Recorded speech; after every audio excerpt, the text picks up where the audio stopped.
Pay me, pay me, pay me my silver now. Pay me or go to jail. Pay me my silver now. Road2Ruta.com. Just a real quick for private road members, I posted 2 private road discussions yesterday and the day before. Silver analysis, who's scamming who and why. Very interesting talk about what happens to physical silver in inventories when banks have to pay up that have derivatives in silver. Where do they get the silver and who does it go to? And the second one is I use AI to channel my inner Ted Butler. Ted was one of the best analysts out there when it comes to silver manipulation, showing who's doing it, why they're doing it, and more importantly, what is the structure of the Commitment of Traders report that will lead us to when the bankers will let silver run or when they're about to slam it. Very interesting take by AI on that, as well as myself. It takes a lot to, it's all about the inputs. Unfortunately, I don't have all Ted's historical information, but it gives us a good idea of when silver will run and when it will not. I would add that to what's going on with physical silver offtakes in India, China, and Russia below the moving averages. Ted factors that in, but he really does look at the Commitment of Traders report. Like, where is J.P. Morgan? What are they doing? The commercials, where do they stand as far as their shorts and their longs? They have been traditionally short massive amounts of silver. But they can get out of it pretty quickly, too, by lumping it in with something else. For example, they'll say, okay, I'll take hits now. I'll close out these silver positions and take hits in silver, but I've got gold that I'll jack the price up in gold and I'll make the money back in gold. That's the way the rigging really, really works. When you get down to the guts of it, because people always say, how can they lose so much money in silver by slamming the price artificially, but still end up in good shape? That's how it works. Gold and silver are both monetary metals, no matter what anybody tells you.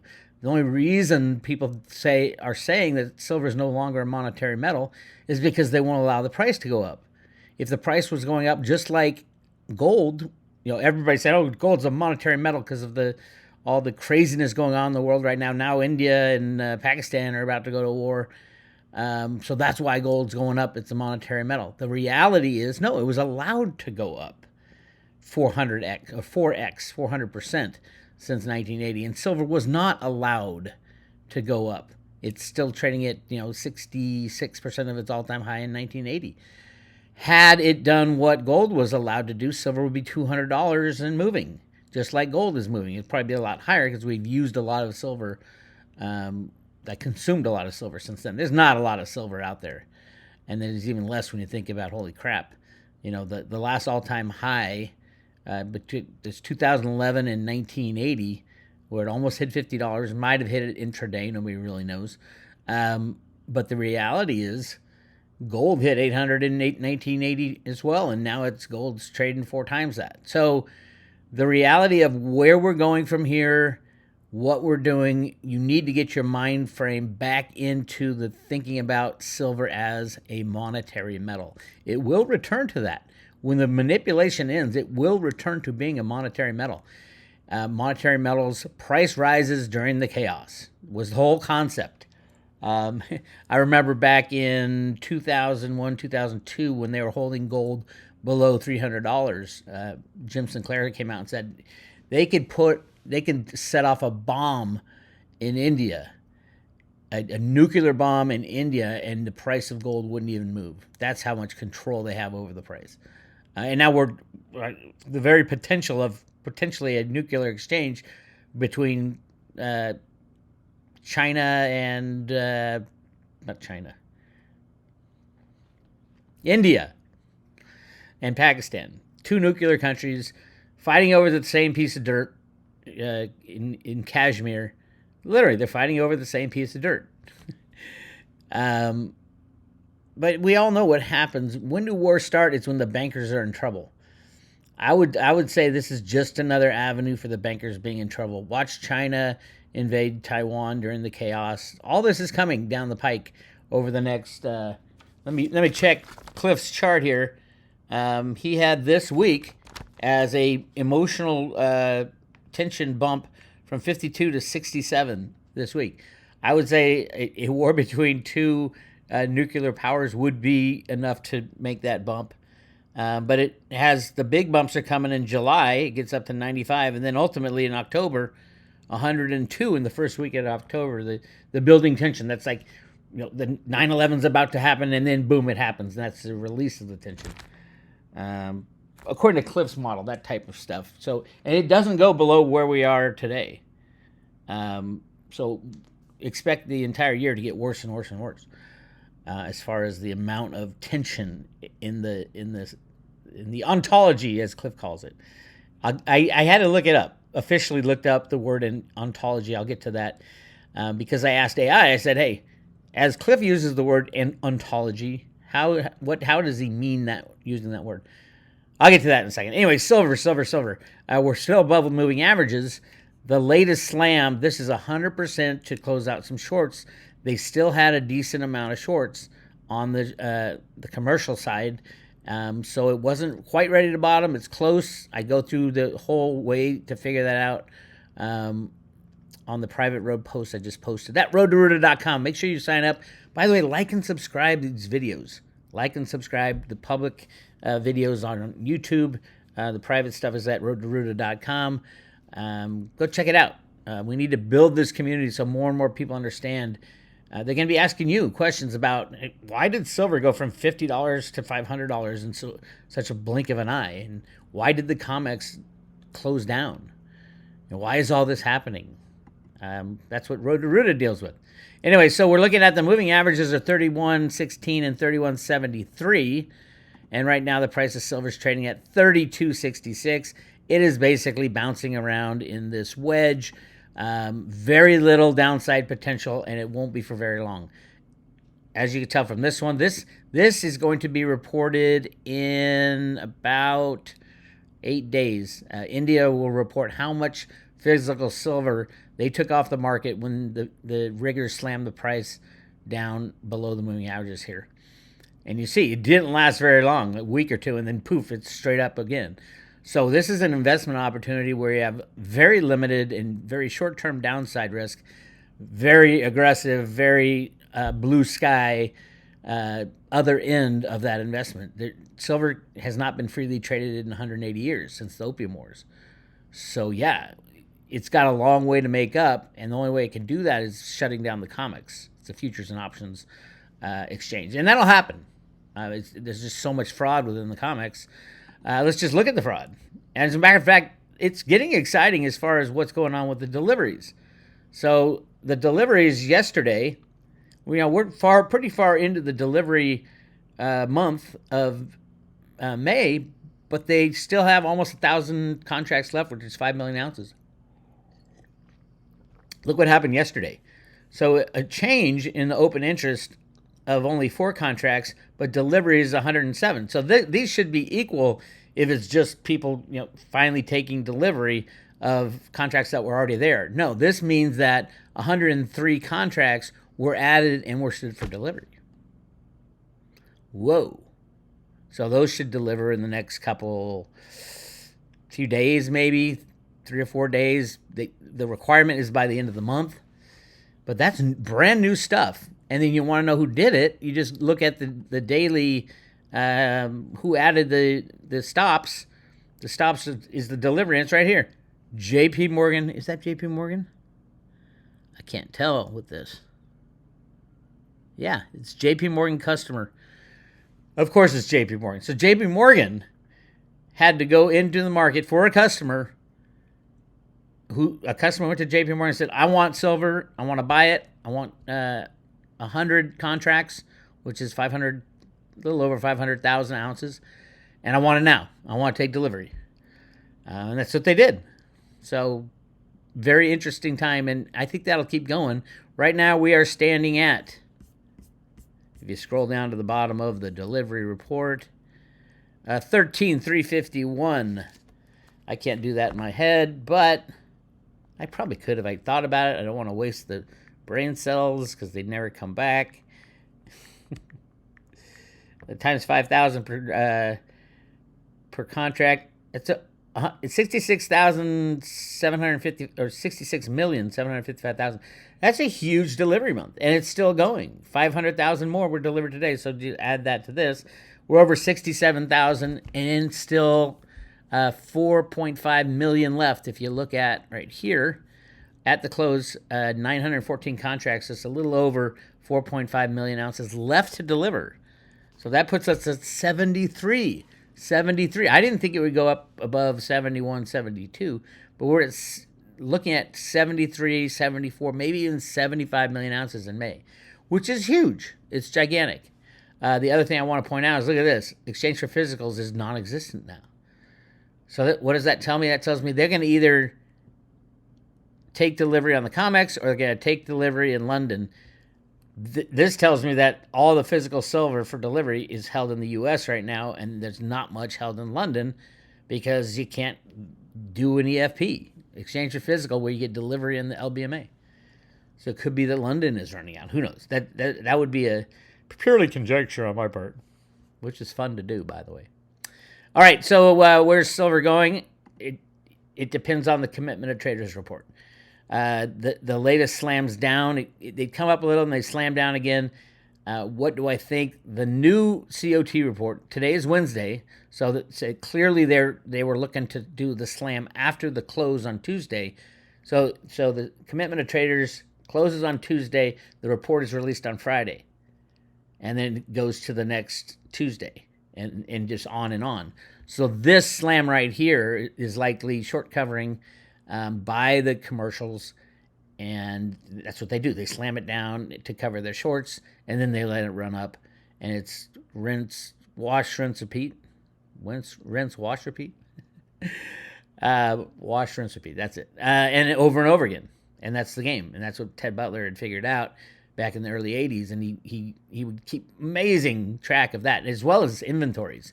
I mean, he knew all along that J.P. Morgan was shorting the electronic Comex price, and was going in and getting as much physical silver as they possibly could. Unfortunately, I think I was part of that problem back then, saying, get your physical in your own possession. Physical is only in your own possession, and Blythe Masters took that to heart. J.P. Morgan picked up 1.2 billion ounces of physical silver over that time frame. Ted tracked it, and it was easier to track back then because they weren't covering up as much. But that's why J.P. Morgan had a massive silver derivative position. It's why Bank of America has a massive silver derivative position, because they leased the silver from J.P. Morgan, the 1.2 billion ounces, almost exactly to the ounce. And that's all in the OCC reports. We've talked about that a lot, the Office of Comptroller of Currency. So that's the game, and the game continues, but everybody knows it. So every time they slam it, I love when they slam it below the moving averages. Why? Because that means more and more silver is being taken out of their playing field, out of the Comex warehouses, out of the LBMA warehouses, and those in the know are getting great prices for their silver on these artificial slams. And then they have to let it go up again. They slam it again because they are short and they can't get rid of the shorts. So very interesting times. All right. Haven't talked about Theta in a while. Everything's building and building and building. 49 days to the beta launch of the hybrid edge cloud. They still haven't, Theta Labs still hasn't said anything about which exchange. They said they are, no matter what, they're going on a U.S. exchange. Now, I hear you can get Theta and ThetaFuel on Binance USA. So go check their Binance USA, sign up for an account, get as much ThetaFuel as you can, get it into your own wallet. If you don't know anything about it, contact Caleb and Brown. Caleb and Brown will help you get your Theta and TFuel. If you go to our affiliates, go to roadtoroot.com, click on affiliates. It has all affiliates there, and Caleb and Brown is right there at the bottom, right below Miles Franklin. Two of the great companies that we use, because pretty much I'm down to a couple investments. You got your silver, number one thing during the crash. During this insane 170 years of price suppression does not end with $45 silver or $50 silver. No, it ends with $600, $800, $1,000 silver. I think silver's going to blow away any crypto gains that'll happen over this next time. And then for the future, you want to have as much Theta and Theta Fuel, especially at 20 to 1 right now. Theta Fuel is really going to come into the spotlight with this implementation of the hybrid cloud, edge cloud architecture. That's going with all their partners, Amazon, AWS, that would be Google Cloud Storage, and Azure, which is Microsoft's, and all the other partners. Theta is just killing it. Theta Labs is killing it. It does not show up in the price. This is the kind of thing you want to invest in.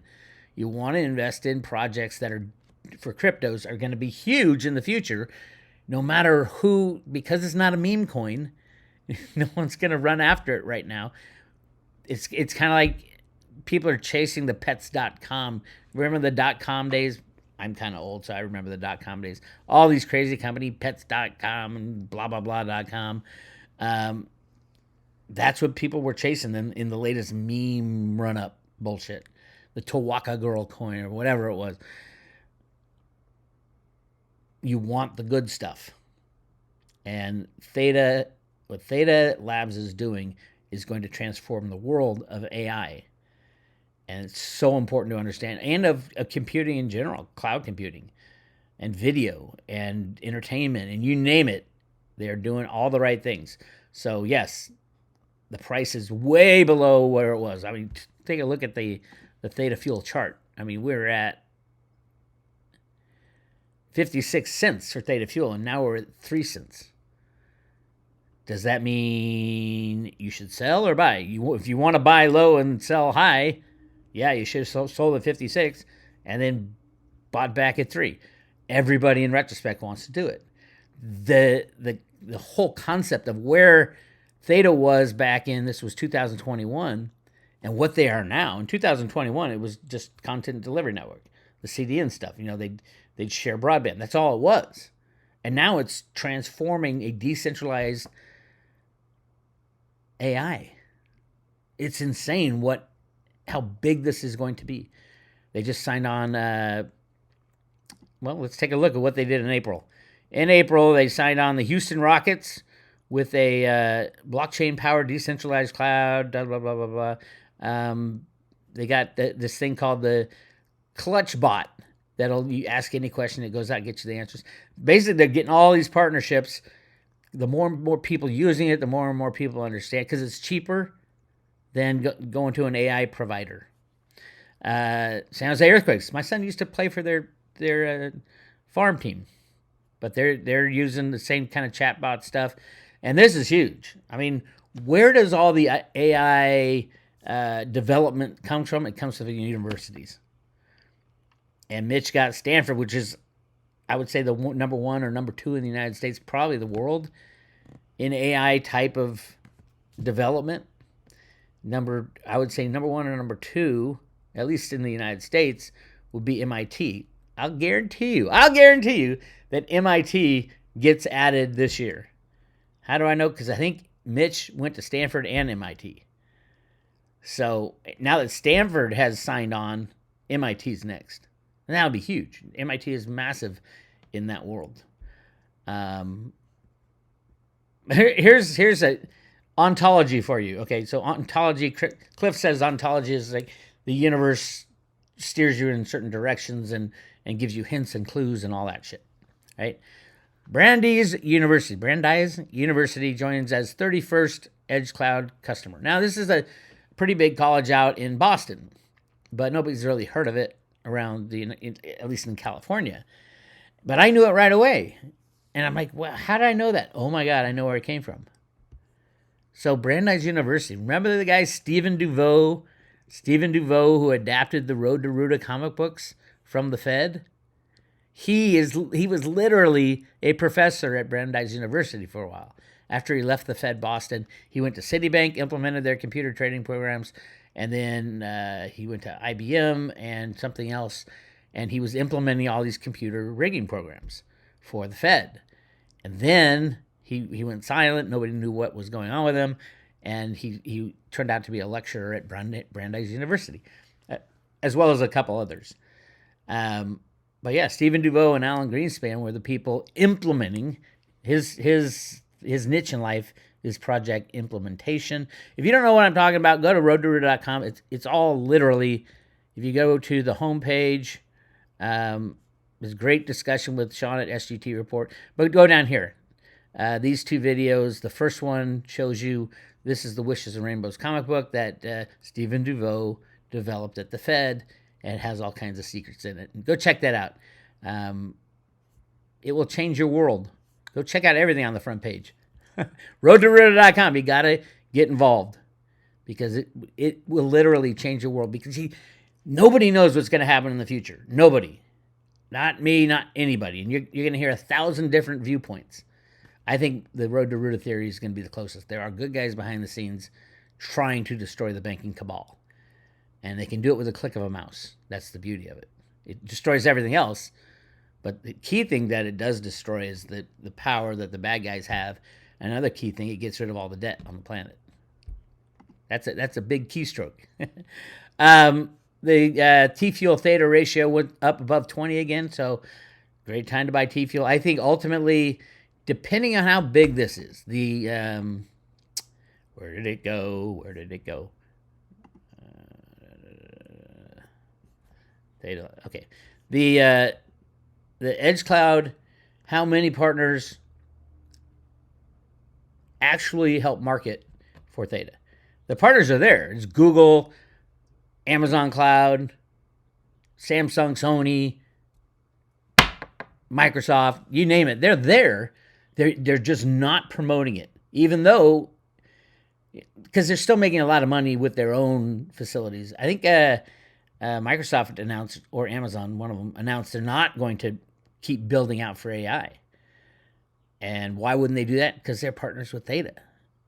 And why not have, it literally can open up a massive broadband expansion, massive cloud expansion, because everybody's sharing everything, everybody. It's shareable computing. It's decentralized shareable computing. So I think if even any of the partners assist Theta Labs in promoting the hybrid cloud architecture, and I'm asking questions on AI, what will really move? It will be Theta Fuel, which is needed in that architecture.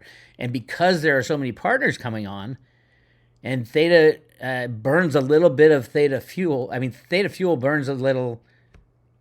Every transaction, a little Theta Fuel is burned. If you have millions of transactions, every day, millions and millions and billions of transactions, you're going to have a lot of TFuel burned.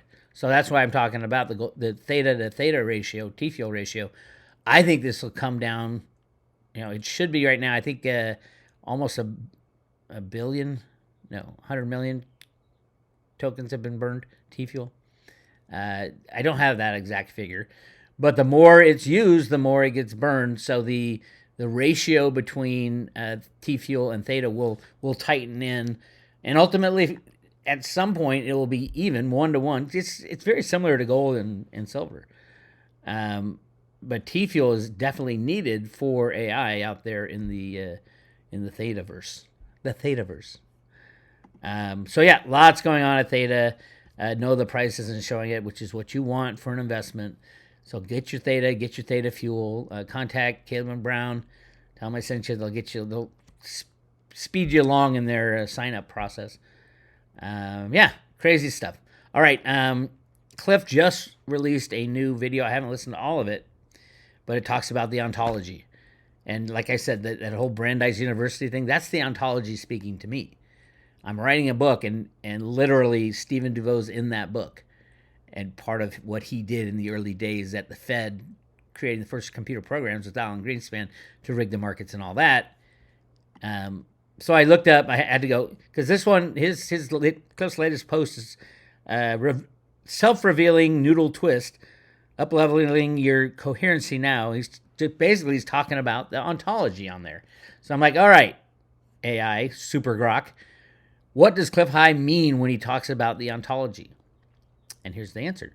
When Cliff Eye refers to the ontology, he's describing a metaphysical framework for understanding reality. Distinct from what he calls gritology is the scientific materialism. Here's a breakdown of what he means based on his writings and posts.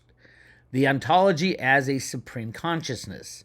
High views of the ontology as the ultimate consciousness that underlies all existence, which he sometimes called the supreme consciousness. It's a self-aware, dynamic system that seeks novelty by fracturing itself into individual beings, like humans, to explore and experience reality. He suggests his consciousness is consistently communicating with us through signs, synchronicities, and events, guiding us toward its goal of discovering a new experience. That jives with me. The self-revealing nature. High emphasis that the ontology is self-revealing, meaning it actively presents clues or messages to those who are aware. I have led my life through that. I didn't know what I was doing in the beginning, but going back, I know every sign along the way. Just this whole Brandeis University thing this morning. What are the odds that comes out and I'm like, oh my God, I've been writing about Stephen Duvaux in my book, and that's the road to Ruta theory. And that there's a connection, and maybe it wanted me to talk about it when I'm talking about this stuff right now. This could be through coincidence, intuitive insights, or events that seem meaningful, like a pirate's flag example he mentions where the universe slaps you in the face with signs. He argues that once you notice this interaction, you can return to a materialist worldview. Key concepts. The eternal now. High describes reality as existing in an ever-present now where past and future are human constructs. Time is a perception tied to the ontological pulse, a rapid cycle 22 trillion times per second of creation and destruction that forms the universe. Then there's the event stream. This is the flow of events shaped by consciousness interacting with the ontology. There is no consciousness. Everything is part of the stream, driven by the universe's desire for novelty, co-creation. Humans are active participants, co-creating reality with the ontology. By recognizing signs and aligning with the event stream, individuals can influence outcomes, like High's example of using ontological awareness to buy a home. Contrast with gritology. High contrast with ontology is gritology, his term for the materialist, reductionist worldview. He believes gritology ignores consciousness and fails to explain phenomenon like remote viewing or psychic experiences, whereas the ontological model integrates consciousness as central to that reality. Practical implications. High encourages learning to read the ontology by paying attention to signs, using practices like Japanese yoga to harmonize mind and body, and adopting language that reflects the reality, avoiding terms like future and using emergence. He sees this as the key to navigating the sci-fi world or singularity, a shift toward an ontological paradigm, especially as humans encounter non-terrestrial intelligence, NTIs, or faces societal changes. It's spiritual but rational. While Cliff High's view is spiritual, he frames it rationally, drawing from his near-death experiences and works like Harold Percival's Thinking and Destiny. He avoids dogmatic spirituality, focusing on practical, experimental relationship with the ontology. In essence, Cliff High's ontology is a living, conscious universe that interacts with us, seeks novelty through our experience. It's a rejection of materialism in favor of participatory, conscious-driven reality where we're both part of and co-creators with the supreme consciousness. He believes this perspective is becoming undeniable as global events and disclosures, like potential alien contact, push humanity towards a new paradigm. And then it says, if you want more, ask more questions. So, yeah, that makes sense 100%. And so that when Cliff talks about ontology, that's what he's talking about. All right, that's what I got for you today. Again, on the private road, I have 2 cool posts about silver, about the Ted Butler analysis. It's really interesting, especially given what happened today. Remember, yesterday was Tuesday. The cutoff for reporting of the COT. That's when the bad guys like to slam if they're trying to cover. So this slam down of 64 cents is a cover slam. Hopefully, when the next report comes out, they won't have today, but we'll have the last week, and they will have covered some of their shorts. It's good when the bankers cover their shorts to a point, and then all of a sudden there's no more people to take their short position. Then they let it run for a little bit so they can do the same thing. So you'll know when it's a bottom. And with today's slam, we're probably getting pretty close to a bottom. I like to layer that on top of the moving averages, as you can see, because I know what happens. Now that everybody knows the game, when you dump it below the moving averages, that's when the physical metal leaves the Comex warehouse, the LBMA warehouse, the Shanghai Exchange warehouse. Silver flowing out of the banksters' hands into other areas like solar panels, for example. India wants to be up there with China as far as producing solar panels. So great reason to import, literally. I don't know how much they'll do this year, but I would not be surprised to see it over 100 million ounces. I don't know what their record is. I don't remember. Anyway, I'll keep an eye on that. That report comes out in a week from the India Ministry of Commerce. That's what it's called. I got the site. Anyway, join the private road at roadtour.com. And we are currently giving away 10 Theta, 100 TFuel, and 1,000 T drop with every subscription, 1-year subscription. And we mail these loaded on paper wallet to your front door. Pretty cool. This is Bix Weir. I'll talk to you later.